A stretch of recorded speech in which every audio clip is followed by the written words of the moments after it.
C'est à peine si j'ose le dire ces mots. Papayou, papayou, papayou, papayou, lélé. C'est le plus beau des papayou lélé qu'on ait vu depuis des années. Papayou, papayou, papayou, papayou lélé. Cette chanson joyeuse, Carlos l'a par exemple interprétée sur le plateau d'une émission pour enfants qui a duré 10 ans, de 1987 à 1997, le Club Dorothée.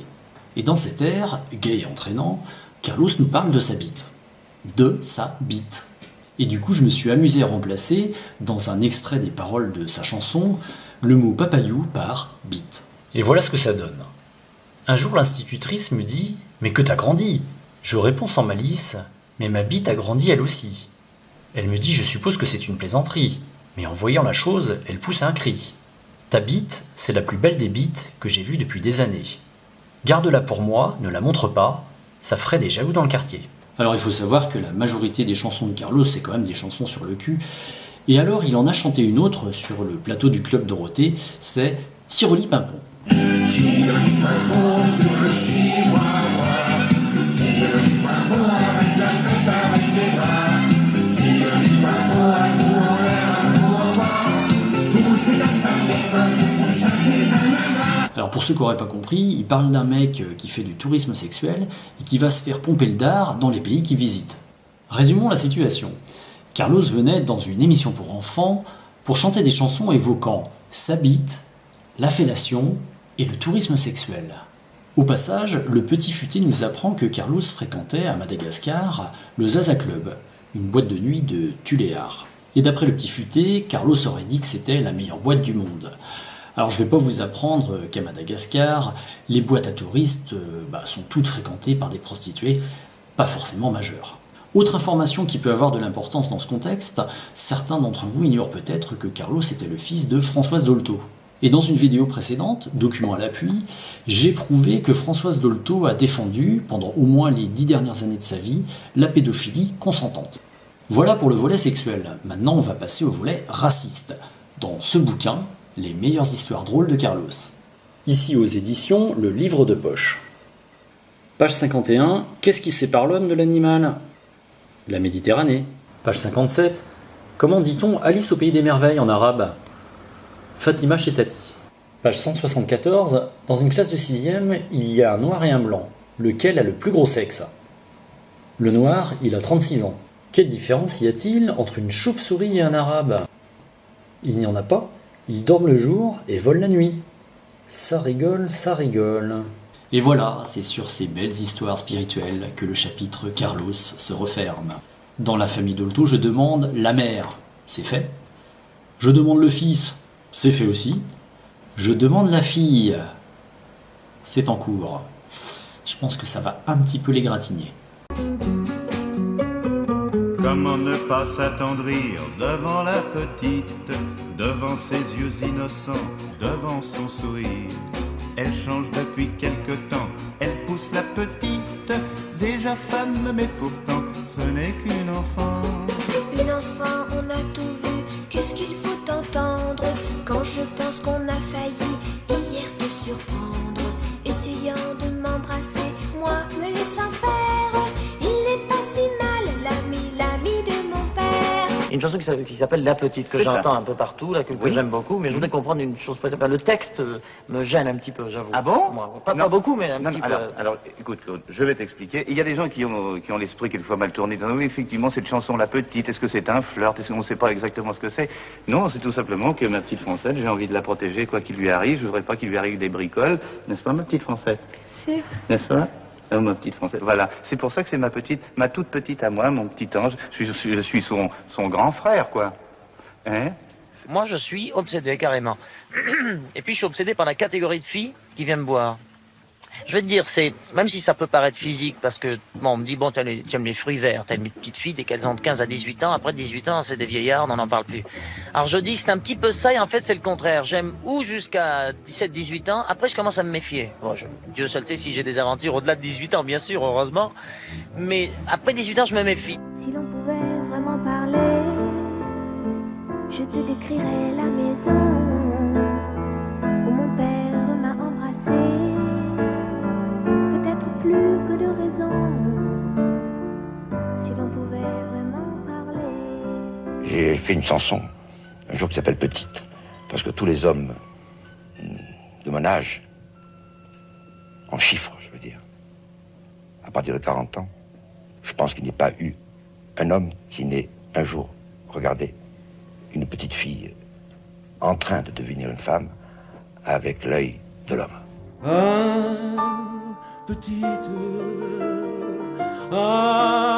Petite, tu peux reprendre ton cerceau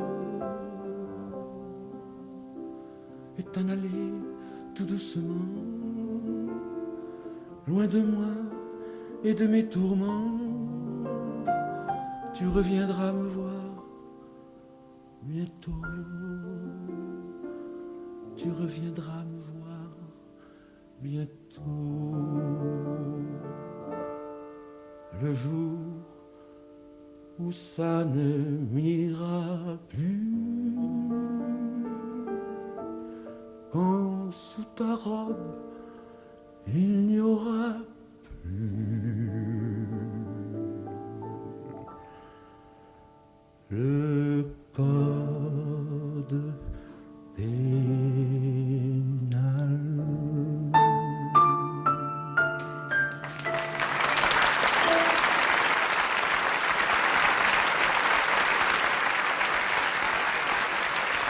Il s'agissait de relations un peu personnelles avec une fille de 14 ans. Mais quand vous l'avez connue, il n'y avait pas seulement des préoccupations morales, il y avait une base qui était la réalité, votre préférence pour les petites filles peut-être.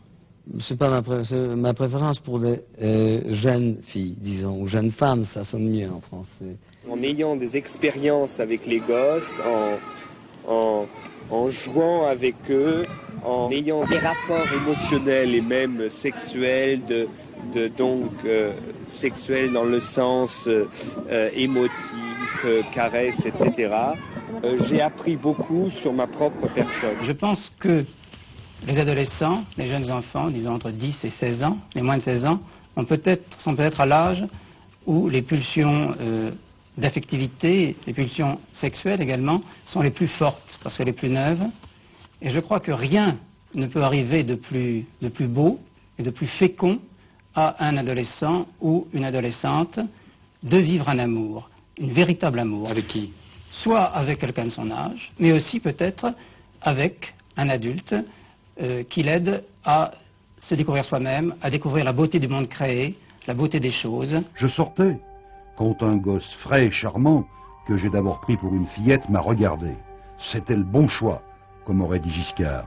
Oui, un joli gamin, pétillant de malice, parlant un bon anglais, écolier bien propre, 13 ans. Il n'a pas voulu que je le baise, mais il m'a sucé à merveille et m'a fait jouir. Cela m'a rappelé l'âge d'or de Manille. Laisser Gabriel Maznev ou autre personnage du même type raconter ses amours avec des enfants, j'entends ce qu'il a commis, c'est permettre à des tas de pédophiles qui sont en toute liberté sur la place publique d'alimenter leur pathologie. Il ne faut pas perdre de vue qu'il y a une corrélation directe entre la pédophilie chez nous et ces pédophiles qui vont en Thaïlande ou aux Philippines et qui sont les mêmes. Bonjour, cette semaine, vous le savez, voyage avec nous au pays des adolescentes. Et bien évidemment, nous avons choisi un guide qui ne pouvait être que lui, je nomme David Hamilton. David Hamilton, pourquoi toujours des adolescentes? Ce n'est pas un reproche. Oh, je crois que ce sera mon thème éternel pour la vie. J'aime beaucoup tout ce qu'il est, la raconte, le premier amour. J'espère continuer dans avec le même thème. Je deviens modèle de David Hamilton. Et au fur et à mesure, Hamilton commence à avoir des gestes déplacés à mon endroit, mais je suis toute petite, je me rends pas totalement compte de ce qui se passe.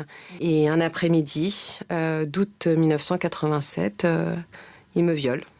Si on parle à l'avenir qu'on souhaite, en tout cas, on peut dire qu'on espère qu'il tend à une mixité croissante, à des relations de plus en plus mixtes, c'est-à-dire à des relations entre enfants et adultes, à des relations entre gens de même sexe aussi bien que de sexes différents et entre gens de races différentes également. Alors Michel, vous vous déclarez pédophile. Je voulais savoir, parce qu'on voudrait comprendre, en fait, il ne s'agit pas là de rendre des jugements, mais de comprendre comment ça vous est venu, comment quand j'étais jeune, on ne diabolisait pas la pédophilie. C'était relativement peu connu. J'étais un petit peu en marge, mais je le vivais bien. Ça participait pour moi d'un mouvement de libéralisation, de liberté des mœurs. C'était l'époque, enfin c'était après mai 68. Je pensais, moi, au contraire, j'étais presque militant. Je voyais ça plutôt comme un renfort de liberté. Je ne savais pas que ça allait tourner au drame pour nous. Il était le meilleur ami de mon père, hein, donc il venait très régulièrement à la maison, dîner. On passait les vacances ensemble aussi. Il me promettait qu'il allait m'épouser. Voilà, il me dit, mais on va se marier quand tu seras grande, on se mariera quand tu seras grande. Et ben, du haut de mes 5 ans, je trouvais ça formidable et je trouvais que c'était un conte de fées et j'y croyais. Quelques années plus tard, Johnny s'est séparé de Nathalie Baye, donc il a débarqué à la maison chez mes parents. De ce qui devait durer quelques jours pour être chez des potes, pour se ressaisir un petit peu, ça a duré presque 1 an. Il est resté quasiment 1 an chez nous. Il y avait toujours cette promesse de mariage qui était toujours là. Puis les choses ont changé, s'est rapproché. Il y avait énormément de complicité pour la journée. Puis la relation c'est compliqué, c'est devenu plus secrète. Un jour j'ai eu 18 ans. Et bien ce jour-là, tout a changé parce qu'il a posé les yeux sur moi et il m'a dit « T'as 18 ans ?» Oui. Alors je vais t'épouser. Et ça nous semblait absolument évident puisque ça avait été la promesse de toujours. Et 1 an après, quasiment, on était mariés. Johnny Hallyday lui-même, 25 ans après, nous explique dans un livre qu'une gamine de 14 ans, plus 15 ans, venait le chercher toutes les nuits pour jouer avec le feu qu'il était. Donc il fait référence à un passage précis où l'inverse se produisait en réalité. Johnny Hallyday, 43 ans, idole de tout un pays, face à une gamine de 14 ans. Le rapport de force était évidemment en sa faveur, et donc elle comprenait même pas la situation. À 14 ans, elle était une enfant. Donc voilà, Johnny Hallyday revient là-dessus. Donc la présidente a posé des questions à ma sœur et cliente sur cette intimité-là. Elle a répondu naturellement, honnêtement, et les faits sont sortis. Vous mettez ça au passé quand même. Bah là tu parles d'exemple que oui, je vais plus dans les morgues la nuit avec mes potes zikos quoi. Ouais. Vous faites plus à marcher, donc on en parlait tout à l'heure. Oh, on a fait ça 2-3 fois pour gagner un peu de sous. Mais vous parlez de ça avec une forme de détachement, c'est ça qui m'intéresse, c'est que jamais vous avez... Personne n'est venu se plaindre, hein, tu vois. Non, mais vous, découper des parties de cadavres, ça vous a jamais effrayé, la petite gamine que vous étiez? Non. Ah non. Même une fois, on s'était fait un plat, on voulait le manger parce on avait pris un acide. Alors tu sais, on peut bien couper les mains quand on pense à le manger. Et vous l'avez mangé? On a goûté. C'était quoi? C'était de l'oreille. Oh là là, c'est pas grave. De toute façon, le mec, il s'est pas plaint. Hein. Il savait même pas que j'ai mangé ses oreilles. Tu sais, quand tu rentres de l'école, elle fait la morte pour juste voir ta réaction. C'est quand même amusant. Ah bah tiens, d'où vient mon côté morbide? Je te dis, à chaque fois que tu rentres, elle est morte avec du faux sang, du faux truc. Juste pour voir ta réaction. Ah ouais? Ah ouais. C'est trop marrant, ça. C'est trop marrant. Elle invente plein de trucs comme ça, trop bizarres. Elle tue tes nounours pour te faire pleurer.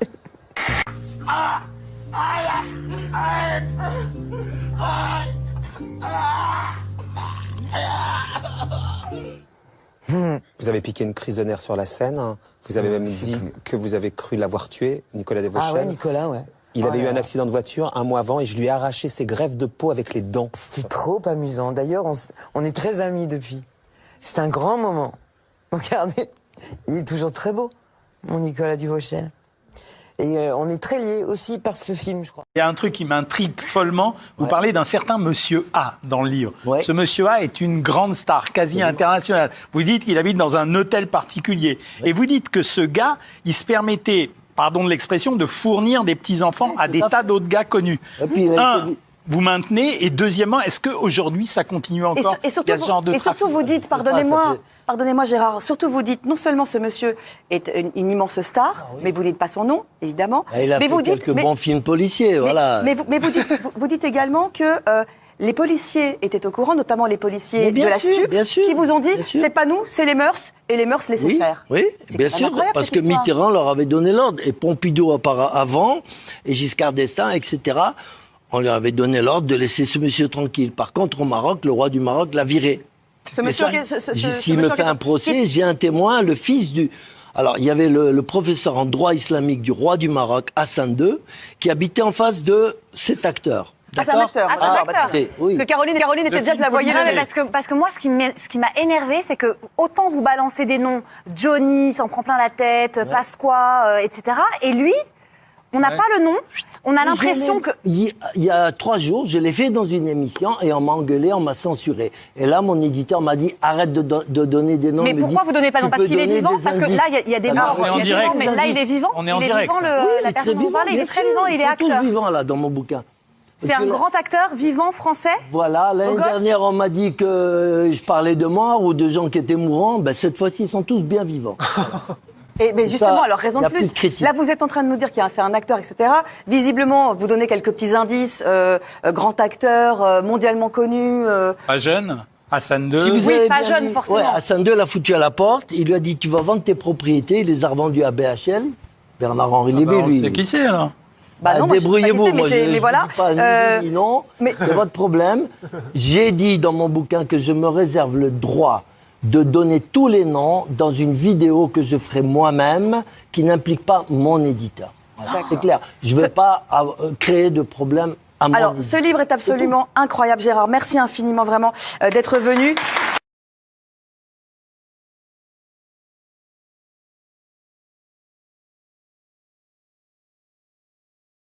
Cette fois-ci, je ne suis pas content. Les Balais écarlates est le premier film qui ne sort pas dans les salles. Et pourquoi? Parce que jadis, il y a eu une histoire qui s'appelait les Balais roses. L'aide de camp du général de Gaulle convoquait des adolescentes dans un pavillon de chasse et organisait des partouzes.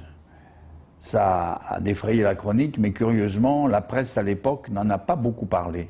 On a mis tout sur le dos du recruteur, qui est une espèce de Mac, et finalement, les hommes politiques s'en sont sortis, personne n'a été condamné. Et quand j'ai regardé les journaux de l'époque, je me suis aperçu que personne n'en parlait.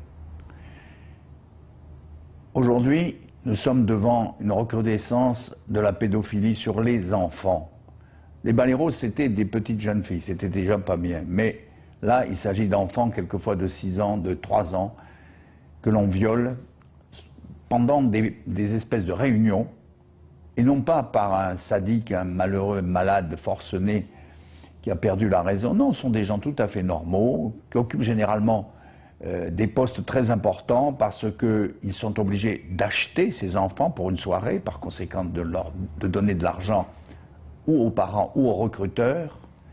Et c'est souvent des enfants de pays étrangers qui sont en France, quelquefois en clandestin. D'autres fois, ce sont carrément des fils d'ouvriers, même quelquefois, des gens beaucoup plus importants. Et ça m'a dégueulasse. C'est dégueulasse. Et je ne sais pas, j'avais vaguement traité ce sujet dans le Témoin que vous avez vu dans ma collection. C'était Philippe Noiret qui était amoureux d'une fille de 12 ans qu'il assassinait, mais c'était un cas très particulier. Ensuite, je m'en suis occupé dans Noir comme le souvenir. Une petite fille qui avait été enlevée, comme celle qui vient d'être libérée, qui s'est évadée après 8 ans, où elle était séquestrée par un type qui s'est suicidé. Ça s'est passé en Autriche, elle est à la une des journaux aujourd'hui. J'avais traité ça un petit peu comme ça, des petits cas. Mais là, devant ces réseaux qui comprennent des notables, des gens que nous côtoyons tous les jours, des gens qui logiquement ne sont pas fous. Alors là, ça m'a vraiment dégoûté. Alors j'ai fait le film, et comme je ne vous dis pas la fin, vous verrez la fin, elle est terrible. La fin est terrible, je crois que c'est une des fins les plus dramatiques que j'ai pu faire dans ma vie. Et j'ai voulu stigmatiser ces réseaux pour les faire disparaître. Et alors évidemment, quand le film a été fini, je me suis dit, je vais le montrer aux associations caritatives. Il y en a plusieurs qui s'occupent justement de récupérer ces enfants. Car si on découvre 2 ou 3 enfants assassinés par an ou disparus, on ne parle pas des 100 000 enfants qui sont enlevés et 3 jours après, on les retrouve soit dans un parc, soit devant leur porte, soit dans un bois. Et à ce moment-là, ceux-là sont traumatisés, mais retrouvés. Alors ça, on n'en parle pas de ces gens-là. Alors, c'est pour ces enfants-là que j'ai fait le film, pour que ces réseaux soient détruits. car c'est comme des nids de vipères, des nids de scorpions. Il faut détruire ça. Alors, je fais le film, je le montre à des associations caritatives qui me disent « Mais monsieur Mocky, nous on lutte depuis des années pour ça, pour ce que vous venez de montrer. Les photos dans les fermes où on met des enfants nus et on leur fait faire l'amour dans des fermes, on fait des photos qu'on vend dans le monde entier. » Alors, je révèle tout ça, et quand le film est fini, je le montre dans une salle. Alors les mères pleurent. C'est un mélo, c'est un grand mélo flamboyant, comme on en faisait. On ne peut pas ne pas faire un mélo avec une mère qui cherche son enfant, car le film, c'est une mère dont l'enfant a disparu et qui le cherche. Hein, il n'y a pas plus mélo que ça. Mais c'est un mélo avec un fond social et un fond... Il faut absolument arrêter ça. Alors, le film terminé, je le présente. Bon, ces associations trouvent ça très bien, mais par contre, je commence à voir que des gens se détournent du film.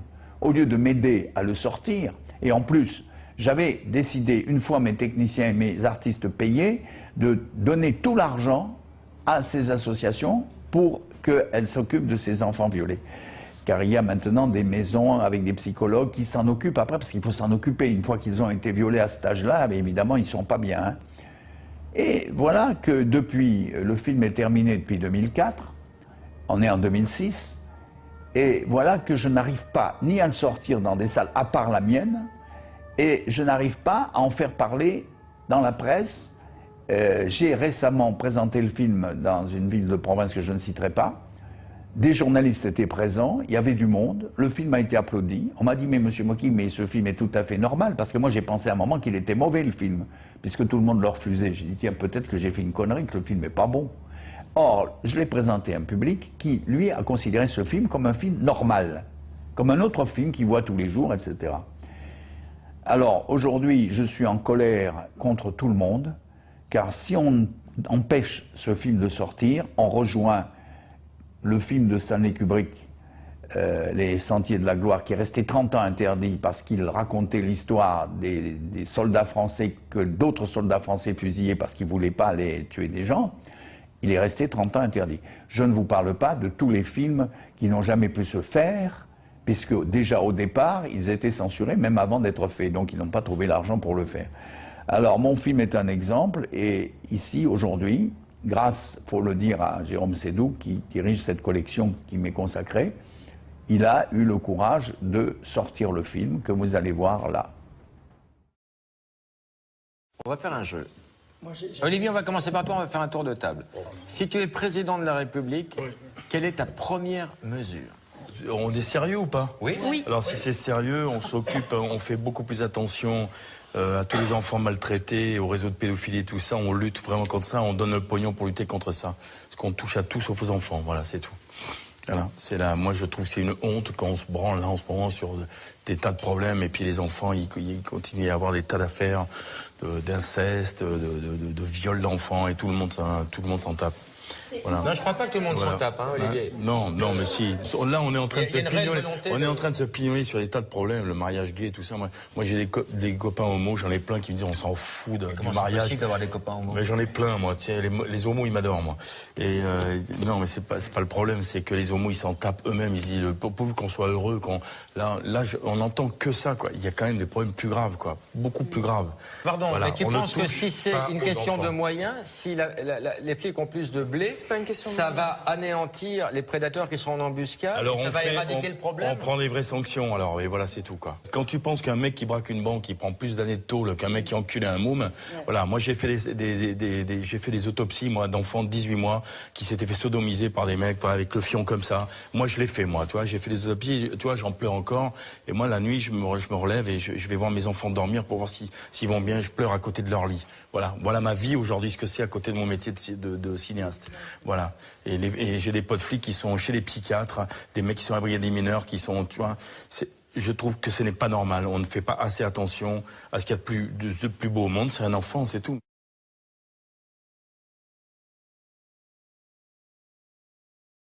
Et puis on pourra aussi parler des sociétés transnationales, de nos bonnes sociétés du CAC 40 qui, lorsqu'elles ont des filiales, notamment en Afrique, elles se privent pas d'organiser certains loisirs pour leurs cadres. Et je peux donner des signes précis et citer Orange, France Télécom. Voilà, vous voyez, on parle, et moi je suis tout à fait d'accord. Vous vous rendez compte de la gravité des propos que vous venez de tenir? Absolument. Mais qu'il m'attaque en diffamation. Qu'il m'attaque en diffamation. Dans l'affaire Orange, le seul qui a été sanctionné par la direction d'Orange, ça a été le cadre de la maison qui a cherché à mettre de l'ordre et à dénoncer les faits. C'est lui qui a été sanctionné. Des faits de pédophilie? Oui, le viol d'une gamine de 14 ans qui se retrouve enceinte des œuvres d'un cadre d'Orange. Oui, ça s'appelle de la pédocriminalité, oui, effectivement. Et ce cadre, il a failli y laisser sa peau. Parce que c'est aussi comme ça que ça se passe. Vous devenez, dès votre prime enfance, une esclave sexuelle à la merci des adultes qui vous entourent, lors de ce qu'ils appellent des sharings, enfin du mot share, partagé. Mais en fait, c'est quoi? C'est des gens qui partousent, en fait. Exactement. On dit que c'est pour l'amour de Dieu, on dit qu'on donne l'amour du Seigneur. C'était l'exploration de l'amour libre et de la libération sexuelle, mais en fait, c'était une fausse libération sexuelle. C'était sous une emprise et ça cautionnait en fait des abus de pouvoir.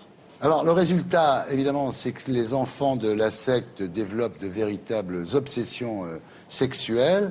Et vous dites, à 4 ans, j'adore le sexe. Bah, dans la mesure où c'est une activité qui est valorisée, oui, c'est quelque chose qui s'inscrit en moi. Ouais. Alors, cette secte, c'est aussi une secte proxénète. Et le gourou organise ce qu'il appelle des flirty fishing, c'est-à-dire des pêches au flirt, qui en fait, il envoie les femmes du groupe se prostituer. Oui, c'est faire le jeu de la pute religieuse, en fait. On a un discours, mais l'activité reste la même. C'est-à-dire avec un enjeu lucratif ou de protection. Où, voilà, il faut toucher les bons poissons, des gros poissons si possible. Voilà. Oui, le gros poisson s'appelant un king.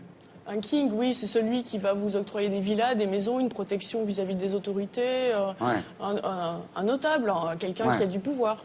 Dire que la toxicomanie, c'est pas un individu. Ne le prenez pas. Les passages, on va citer les tiens un peu. Allez-y, Dorothée. Un petit peu de silence. C'est vraiment ça la télé, quoi. Et enfin, à 40... Sérieux, parler de choses sérieuses.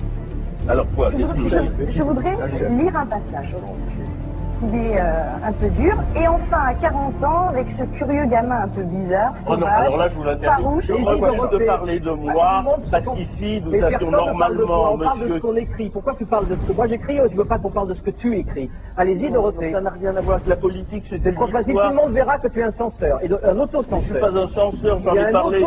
J'ai dit moi-même à mon éditeur que je voulais laisser ce passage. C'est pas grave. Oui, alors lisez-le, Dorothée, lisez-le. Je vais laisser ce passage. Non, ça m'intéresse. C'est un examen de conscience, c'est un journal pour moi, c'est pas un livre où on va raconter les ragots de ses copains en déformant ce qu'ils disent, parce que le problème c'est que souvent tout le temps, j'essaye de faire mon examen de conscience. Je n'ai jamais tenu mon journal pour d'autres raisons.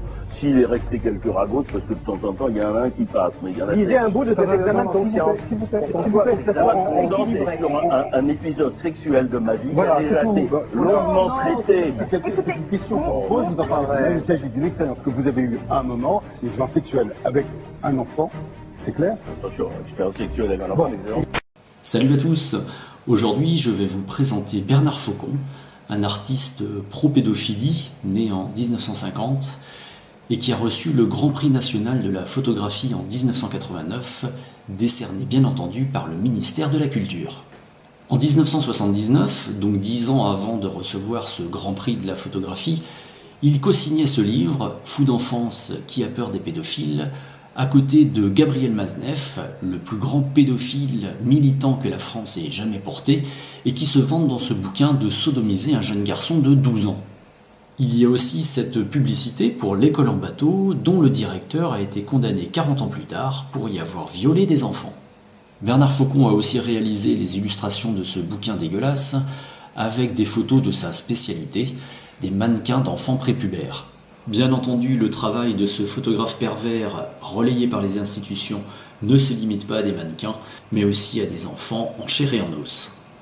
Le 20 octobre 2018, je me suis entretenu longuement avec une galeriste relativement connue, Agathe Gaillard, et pour elle, il ne fait aucun doute que Bernard Faucon est un pédophile.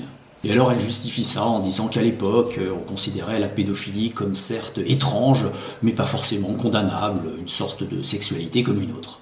En effet, il faut se rappeler que dans les années 70-80, le journal Libération, par exemple, faisait l'apologie de la pédophilie dans ses colonnes. Et à ce propos, je vous invite à voir ma vidéo titrée « Pédophilie, zoophilie, libération ». Je vous ai mis le lien dans la description. Et malgré ça, ce type a eu le droit en 2006 à une rétrospective à la Maison européenne de la photographie. Rien que ça. Parmi les galeristes qui relaient le travail de Bernard Faucon, on peut aussi noter Patrick Gutnecht, que j'ai essayé de joindre par mail et par téléphone sans succès. Mais par contre, j'ai eu affaire à son assistant au téléphone à 2 reprises, le 18 octobre et le 19 décembre 2018, un certain Renan Prévost, artiste-interprète de son état. Et alors celui-ci m'a carrément accusé, par exemple, je cite mes notes, d'inverser le cours de l'histoire, d'être un chevalier vengeur, de déformer une époque, de vider de son sens les photos de Bernard. Il trouve vulgaire que les médias aient relayé ce genre d'insinuations, et il a fini par me dire de mettre dans mon reportage toutes les conneries que je voulais. C'est chose faite. Pour finir, je vous invite, si ce n'est déjà fait, à vous abonner à ma chaîne JC Rabillé, et pourquoi pas à me soutenir financièrement sur mon compte Tipeee, pour payer les frais des plaintes éventuelles qui risquent d'être déposées contre moi suite à cette vidéo. Sur ce, je vous souhaite une bonne journée.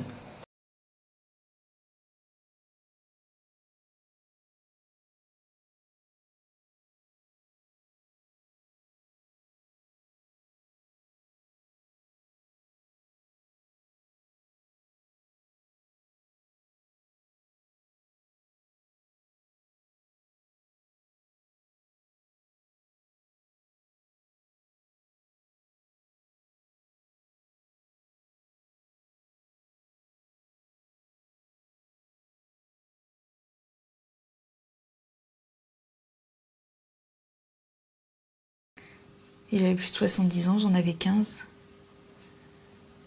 Mais bon, j'étais déjà trop vieille pour lui.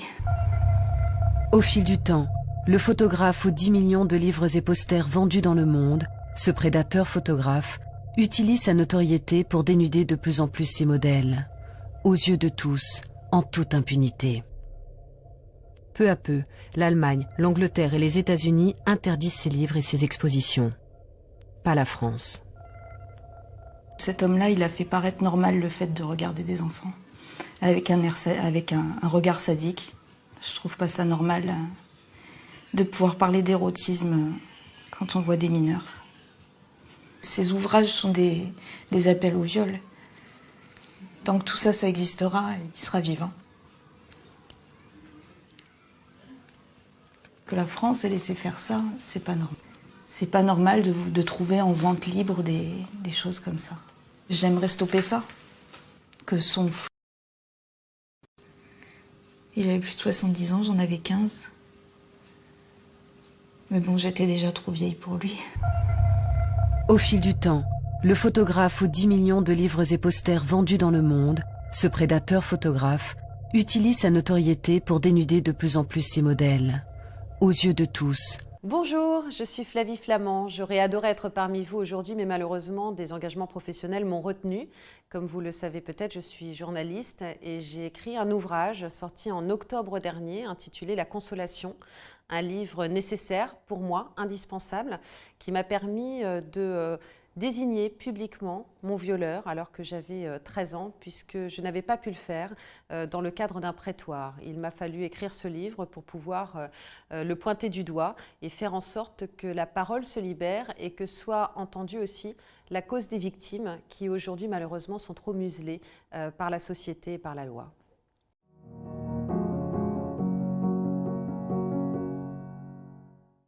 La sortie de La Consolation a permis, je pense, une prise de conscience de la situation des victimes de viol aujourd'hui en France lorsqu'elles étaient enfants. Quand on est victime d'un viol, enfant, on est muselé par beaucoup de choses. On est muselé parfois par un contexte familial, on est muselé par la honte aussi, parce que le sujet est profondément tabou. Et on a le sentiment d'être seul au monde. Et je pense que la satisfaction qui suit la sortie de ce livre, pour moi, se situe principalement là. Il ne se passe pas une journée sans qu'une femme vienne me voir, ou un homme d'ailleurs, de temps en temps, pour me dire qu'il a vécu la même chose que moi au même âge.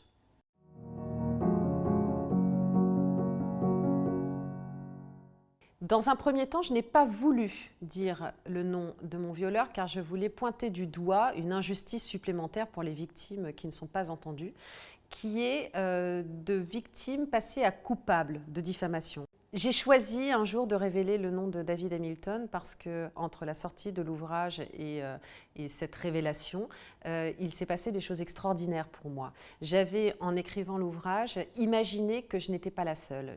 Et entre la sortie de l'ouvrage et la révélation, d'autres victimes sont venues à moi très rapidement, même avant la sortie du livre. On a fait une promotion du livre ensemble. Le magazine Elle est sorti le vendredi et dès le week-end, j'avais déjà des femmes qui me disaient « j'ai vécu la même chose que vous ». Avec le même photographe. Et à partir de ce moment-là, je me suis sentie plus forte et je me suis sentie en mesure de l'affronter vraiment publiquement en le nommant et en sachant aussi par ailleurs qu'on était en train d'approcher vraiment du but qui était de pouvoir enfin l'attaquer devant les tribunaux et le poursuivre en justice puisqu'on avait trouvé une jeune femme qui elle-même avait été victime et était dans les délais de prescription.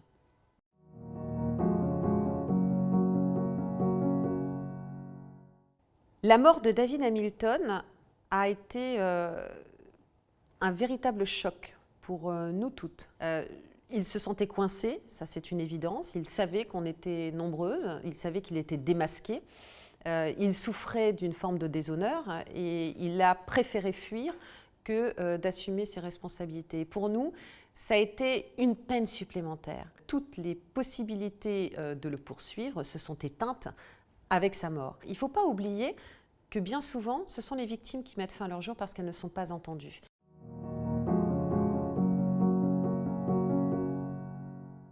Quand j'ai écrit La Consolation, je voulais aussi mettre sur le devant de la scène ce que je considère comme une réelle injustice. De s'entendre dire à l'âge de 40 ans que l'on ne peut plus rien faire et que notre agresseur a le droit à l'oubli au nom de la prescription, c'est quelque chose d'indescriptible. C'est une sorte de rage qui tout à coup vous prend et en même temps une profonde envie de pleurer parce que vous vous retrouvez dans cette position d'enfant victime que l'on n'a pas entendue, que l'on n'a pas écoutée. Il y a plein de raisons qui expliquent qu'on prenne la parole tardivement et notamment l'amnésie traumatique dont on devrait beaucoup plus parler et dont on devrait connaître aujourd'hui la réalité.